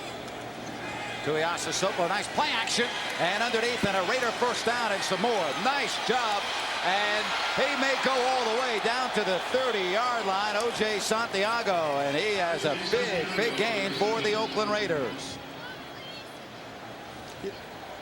You know, and here's a real fine play by Tuiasosopo, a fake end around. He comes on a bootleg, hits Santiago in a great run, a great helping block by Whitted, and he breaks a few tackles and picks up a lot of yards for the Raiders. Biggest play of the night for him. And that puts the ball at the 32-yard line of the Dallas Cowboys. First down as Marcus Tuiasosopo still at the controls, and this is Madre Hill. Good acceleration around the corner. A man in front.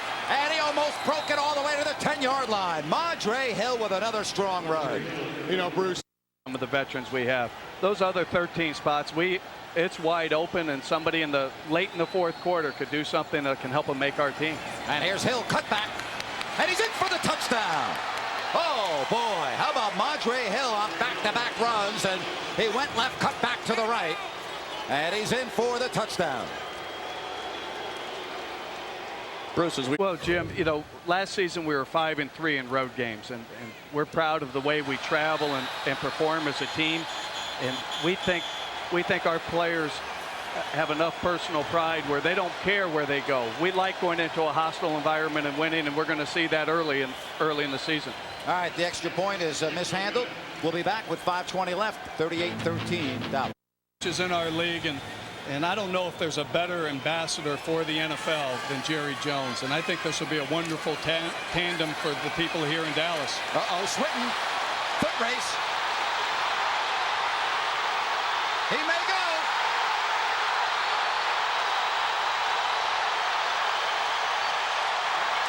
And Swinton goes coast to coast. He got around the corner, and Reggie Swinton runs it back 97 yards. You know, Bruce, we've all been involved in games like this where nothing seems to go right for you that particular day, and it's usually an aberration. But here, Swinton gets the ball. Containment wasn't held. He was able to get outside and make the big, long run for the touchdown. I think our coaches have a lot of things to go over with the players during this time. No, I think you've underestimated that. But, are they going to go over it?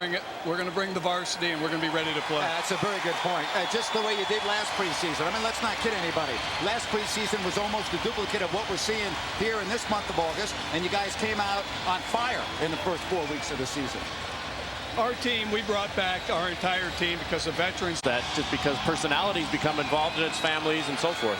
Oh, Jim, that's the hardest part of it is a lot of these players and some of the players that were with us last year we become very close to. And it's not just close with the player, but we're close to the wives and know their family as well. And another penalty marker down on kickoff returns, and that is something obviously that the coaching staff will address. Third. 7 penalties for the Raiders for 65 yards.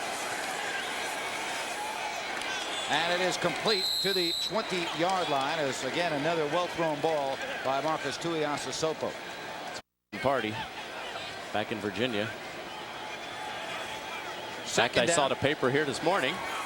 2008, he is being touted as perhaps the Republican nominee for president. He's really got the rhythm of the offense going. He's looked very sharp. He's done a lot of the things that was the reason why the Raiders drafted him, and people have been down on him a little bit, been criticized a little bit for the preseason and receptions, making some fine catches out there, fighting for a job like so many of the other players.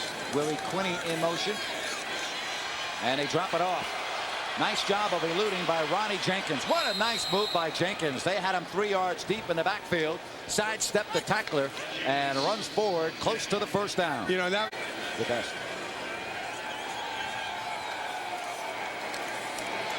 And underneath, it is complete to Santiago, and he gets to the 45-yard line of Dallas. And 5 for the Raiders. Cowboys punch it up at the line of scrimmage now, drop back. And looking long. Gabriel, no. Knocked out of his hands. Nice effort, but right there on the coverage was Terrence Newman, the number 1. Third down upcoming for Tuiasosopo and the Raiders. Minute 35 left, third quarter. And Santiago trying to stretch for the change, but he's going to be short by about a yard. 4th and a long yard. Cecil Martin getting some information from Tuiasosopo. And he's not going to get there. He is not going to get there. Keith O'Neal, a rookie free agent from Northern Arizona, did not go for the pump fake.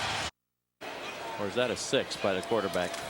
Looks like number 8. Looks like a 9. It is number 8. Yeah, number 9, Tony Romo.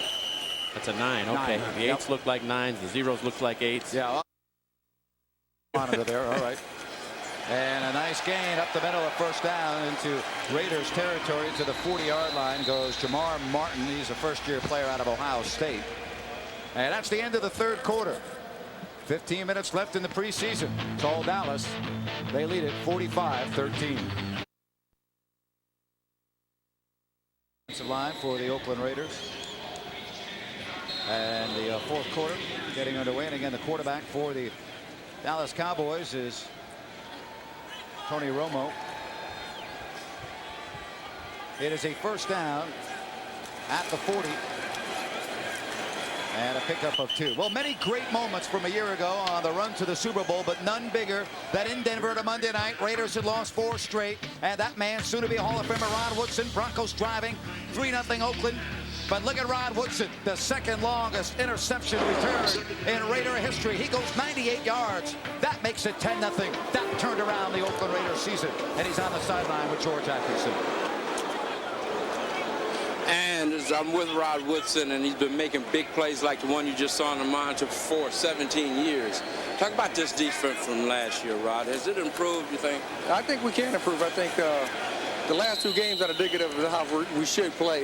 You know, good thing is the regular season or the preseason's over. The regular season starts next week, and you know, we gotta put our real game faces on starting this next week. You know, you talk about the regular season starting next week. How do you flip it? How do you flip the switch from preseason to regular season? It's pretty tough. It's pretty tough, but we got to find a way to do it. I mean, you know, I think the first team offense and defense, and really the first plays of every opening kickoff the last 2 games have been terrible, and we haven't played that well. So it's, you know, maybe we need to look ourselves in the mirror a little bit and think we're not as good as we thought we were, and go out there and play football the way we're capable of. Thanks for your time. Appreciate it. And Romo is sacked. The Cowboys had been 7 of 9 on 3rd down conversions leading up to that play, but the defense of Oakland got there, and it's going to be a 4th down. Boy, what a play that was last year on Monday night with the Raiders after a 4-0 start, 4-4. As you look at the defensive pressure, and the Broncos were driving. That could have turned the game around if they had scored a touchdown there. They would have gone up 7-3, but instead it was 10-0. That game was never close on that Monday night, and the Raiders would only lose 1 more game the rest of the regular season. But Rod Woodson, and how good, when you compare all the greats of all time that have played back there, Rod Woodson, one of the very best. No, no question about it. He's performed year after year, played for several different teams, always giving his best, always coming up with big plays, just like that one at Denver. And back deep, 20. Fair catch called, and that's into the end zone for the touchback. That's the type of guy you're happy that he won with Baltimore. All those great years with Pittsburgh, playing a Super Bowl with the Raiders, and then hopefully will be more in store for him. 12:58 left in preseason. Cowboys with the big lead. See these beautiful shirts? Oh. You can get one yourself. How about the Raider image stores up and down the California coast? Jim Gray, I know you talked about the one down, several of them in Los Angeles that you saw, but we'll tell you where they're at because these stores are everywhere, including the Bay Area. And the Raiders, the #1 in NFL teams and merchandise sales, so the apparel in the Raider image stores, simply the best. Some of the top locations include Southland Mall, Arden Fair in Sacramento, and one of the most recently opened stores, the one, Jim, you were talking about, Universal City Walk in Universal City. That's an unbelievable store. I mean, it's a great store. They got all the Raiders stuff. A lot of fans in Southern California, the Raiders, and of course, Saks Fifth Avenue is going to be having in Beverly Hills. That's a great store, that Saks Fifth Avenue in Beverly Hills on Wilshire. They're going to be having some Raider stuff, so might want to take a look over there. Definitely get up to Universal and all the ones up in the North Bay area. Rick Meyer in at quarterback. See the preseason numbers, 256 yards, 17 of 30. Jim, I know you go all the time.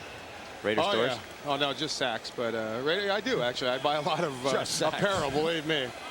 Great Saks store in San Francisco as well. Plunk's only top shelf. He's a top shelf guy. Saks and the Raiders are a good match. And almost picked off as it's complete. And out past the 1st down marker goes Prince. And again, that ball was almost picked off, but Meyer able to get the ball there. And again, Ryan Prince, the 2nd-year player out of Weber State.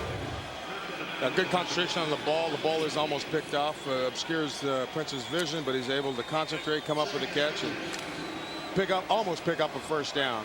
But I think they could probably choose a few better models than the 3 of us, don't you think? I would think so. Well, the Raiderettes, what better models than them?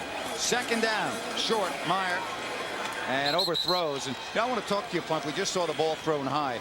I was walking out on the field earlier, and I don't recall too many fields in the National Football League with a bigger crown, meaning that the center of the field is much higher than the sidelines.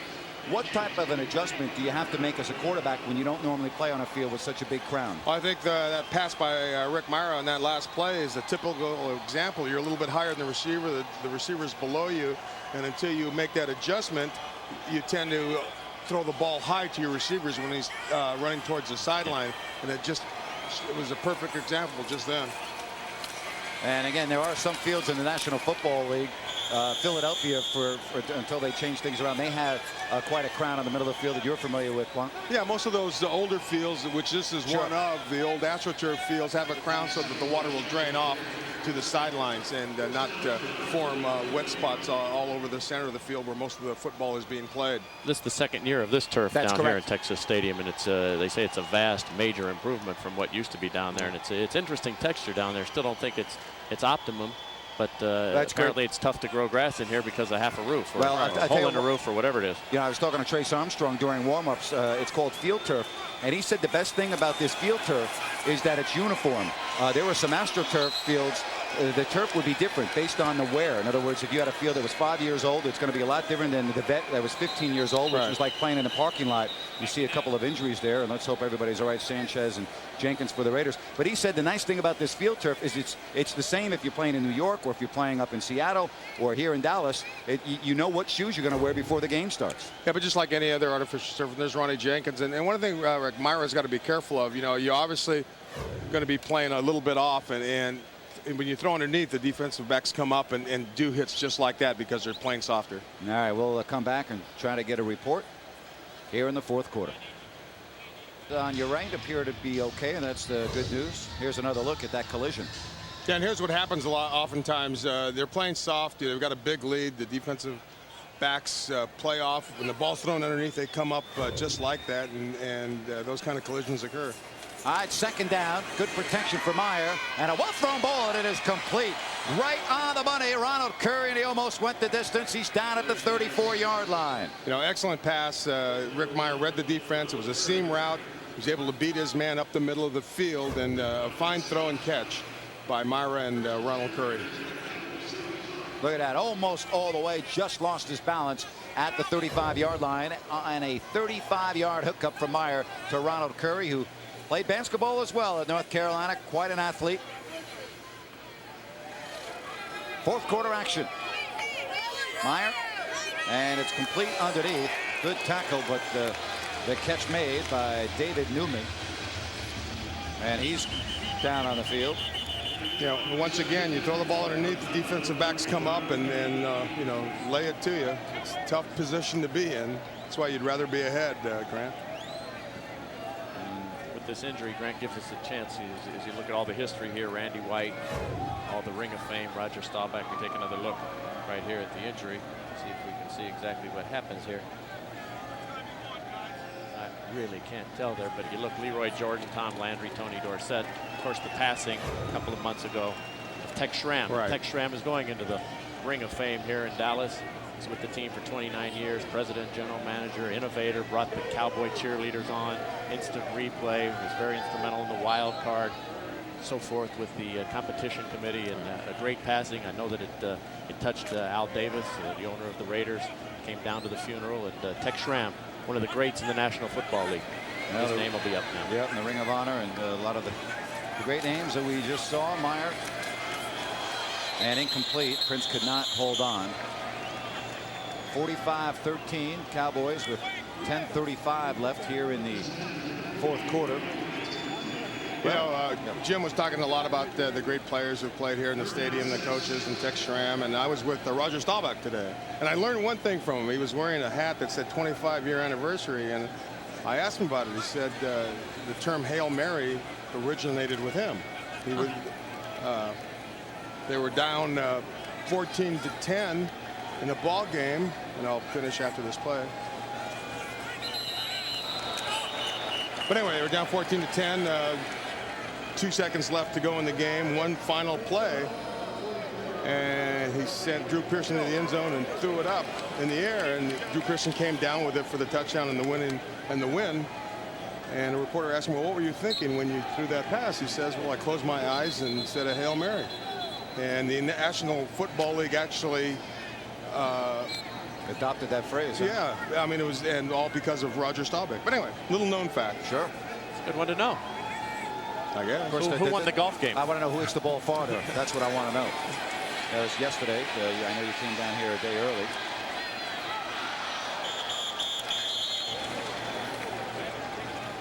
Well, out there, the weather here, and that's the one thing you just can't duplicate at the Raiders' beautiful practice facility in Alameda. You've got that humidity. And you come here, and it's the only time during the preseason that the Raiders are experiencing this because the other preseason game was in San Francisco. And this is good for them because the weather, most likely a week from Sunday in Tennessee, will be just like this. And they work out in Napa. So.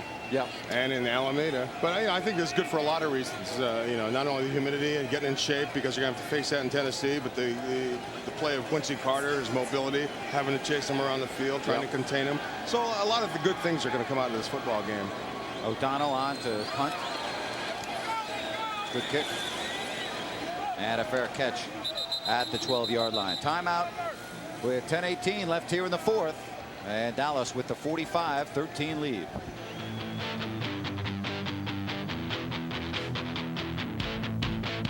And commitment to excellence. How about the 5 head coaches?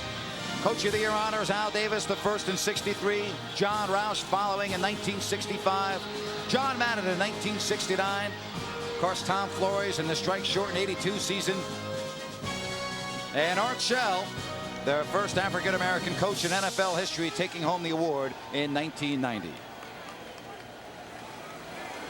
And with the football at their own 10-yard line, the running play as the Cowboys are going to work on the clock right now. Eric Bickerstaff, a rookie out of Wisconsin, 5 minutes into this fourth quarter, and he gets the football out to the 17-yard line.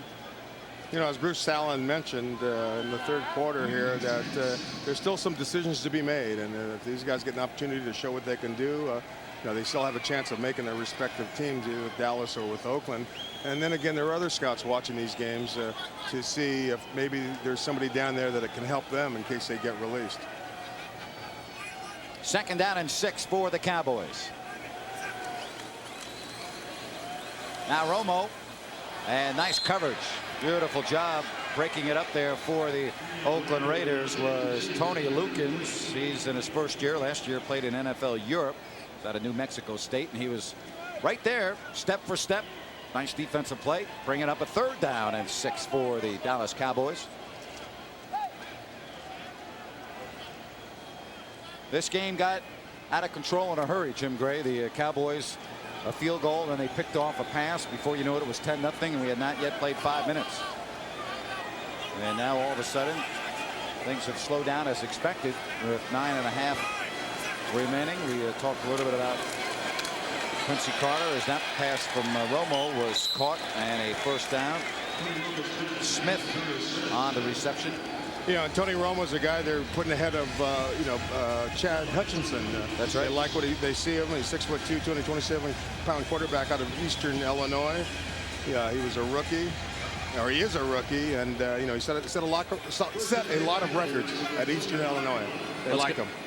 It's going to be an interesting September for Bill Parcells because they open up here against Atlanta, and without Michael Vick, that'll be a very competitive game. But then he goes to New York to face the Giants. That'll be on Monday Night Football. Then he goes back after a bye a week later, back to the Meadowlands, back to New York to face the Jets, 2 of his 3 former teams. So it's going to be an interesting month for Parcells and the Cowboys. Let's go down to George Atkinson. George? The guys I have with me, a guy I call a heart and the soul of the Raiders defense, Eric Barton. Eric, talk about this defense this year.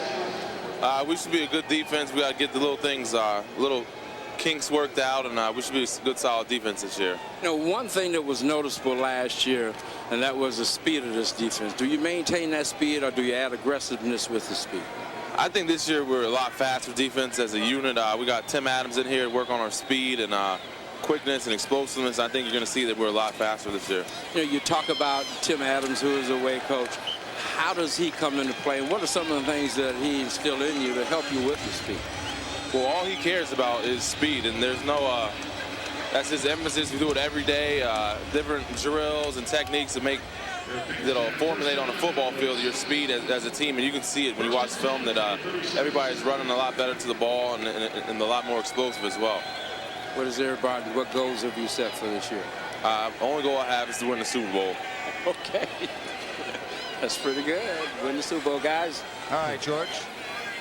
You talk about Tony Romo as they keep it on the ground in a big hole and out past the 50-yard line to the 48 for the Dallas Cowboys goes Eric Bickerstaff. But I don't know if he was too thrilled with Chad Hutchinson's comments in the paper this week when he came out, and I'm paraphrasing here, but he thought that the quarterback competition was not fair because Carter got to start 2 games with the first string, and he only got a chance to start 1.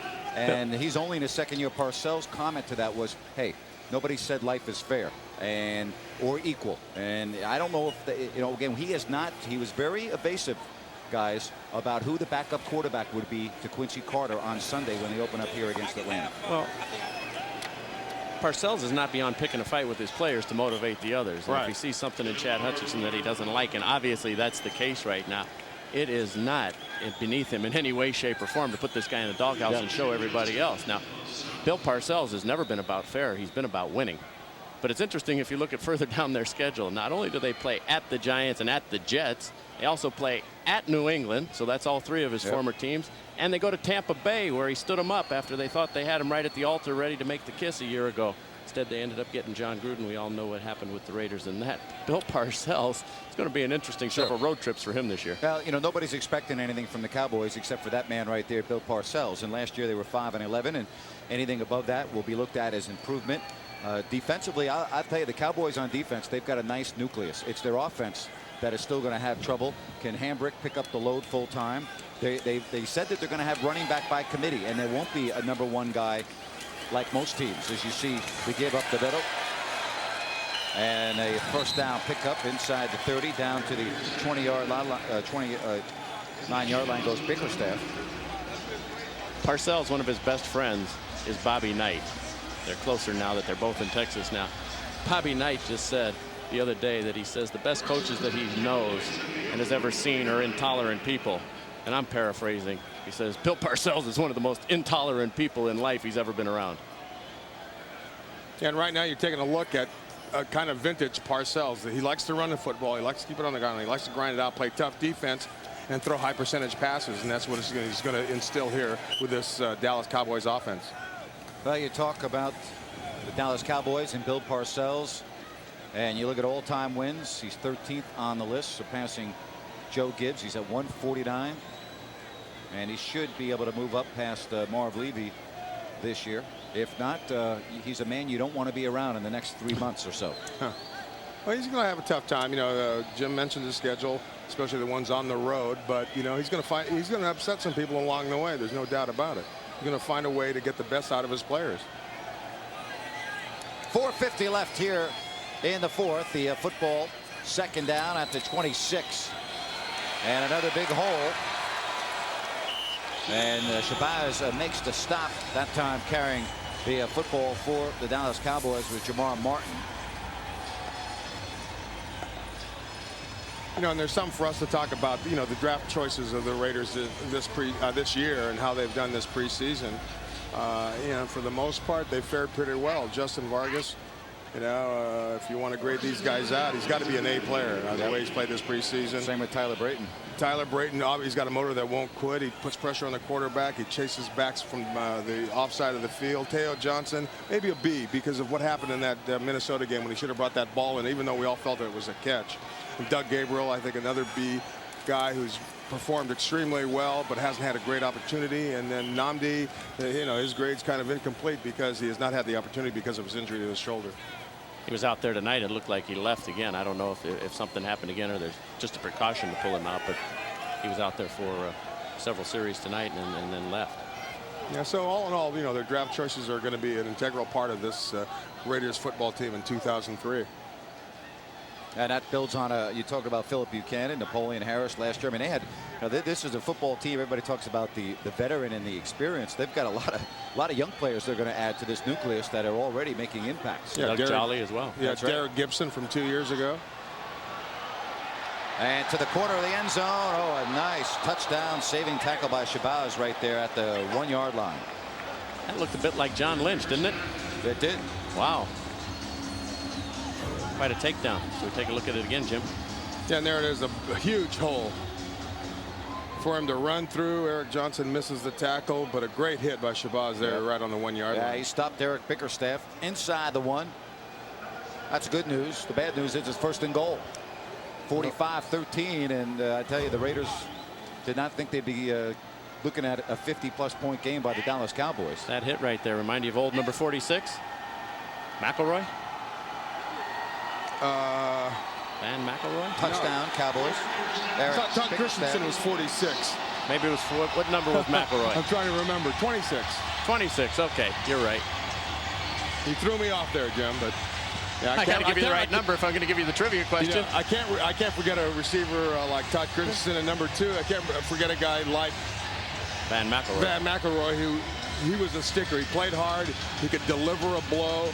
You know, a lot in the vein of a Jack Tatum. 51-13.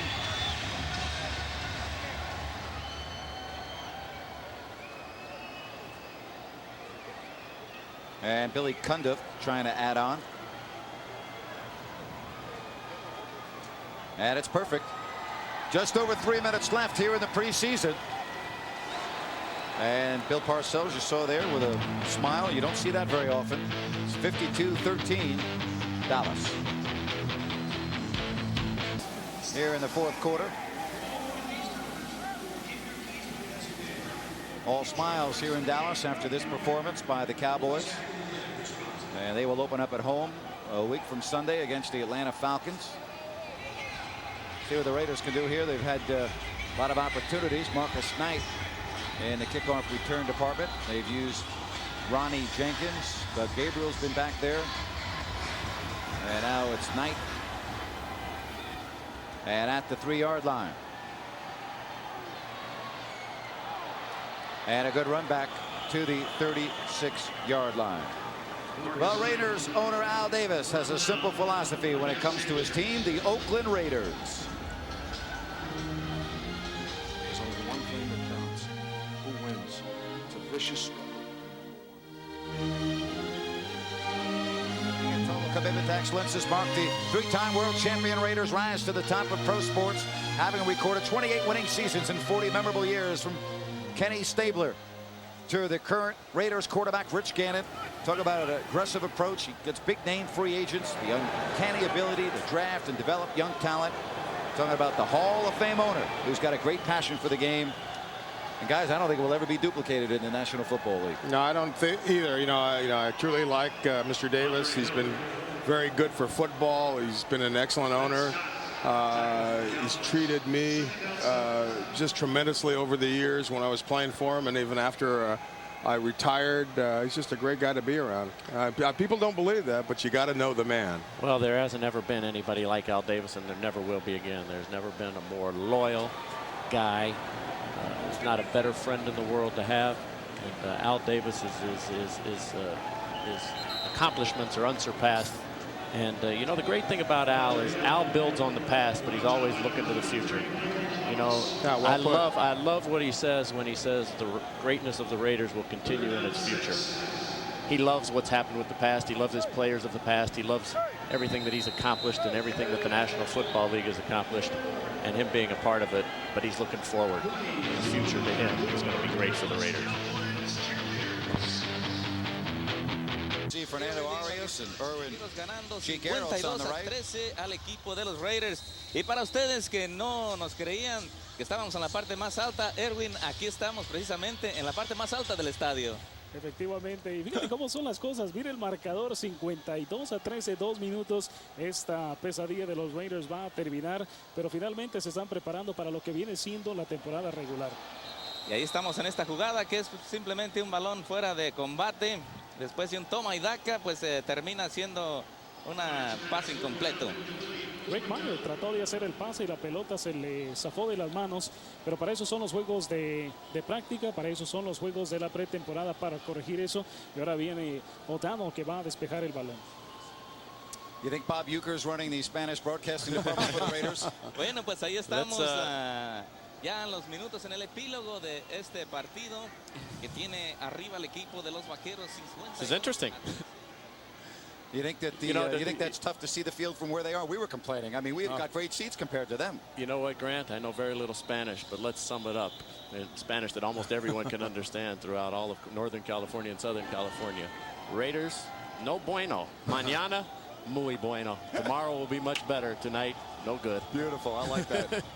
Oh, boy. But, you know, one of the things that, you know, last year was a great ride for all of us who follow the Raiders. I've had so much fun watching them play, the points they put on the board, the way they threw the football, watching Jerry Rice, Tim Brown, Rich Gannon run the offense, the defense come up with great plays, one of which we showed tonight by Rod Woodson in Denver. And, you know, I expect no less this year. This is going to still be a good football team. All right, first down, the Cowboys is going to kneel on it 3 times and get out of here with the 52-13 win. So it's all about a week from Sunday, and the Sunday night game, what a way to kick off the season. That probably highlights the schedule, a rematch from the AFC title game where the Oakland Raiders dethrone the Tennessee Titans to make it to the Super Bowl, but now it's in Tennessee's house, Steve McNair, and we look at the schedule because that's September 7th, and again, it's a Sunday night game, 5 o'clock local time in Oakland, and then back home to take on Cincinnati. Then at Denver on the 22nd, that's a Monday night. Back home the following Sunday to take on LT and the San Diego Chargers and the rest of the schedule. But that first 4 weeks is something because you're at Tennessee, at Denver, and home against San Diego. And let's look at the rest of the schedule. I mean, the first 4 weeks are tough, and you look at November, the Jets, the Vikings, and Chiefs, the Broncos again. You got to go to Pittsburgh in December, Baltimore, Green Bay, and then at San Diego to finish things off on the 28th. You know, nothing's easy anymore. There's no 5th place schedule because of there are 32 teams in the league now, so everybody plays virtually the same schedule in your divisions. There are no easy games anymore. So Bill Callahan now will have a lot of work on his plate. He'll get right to work on the plane. Got to make some cuts. Got to make some decisions at center. Well, a number of other things on his plate before they can truly look forward here to Tennessee, but they will start that work tomorrow. Best news about preseason, no serious injuries to key players.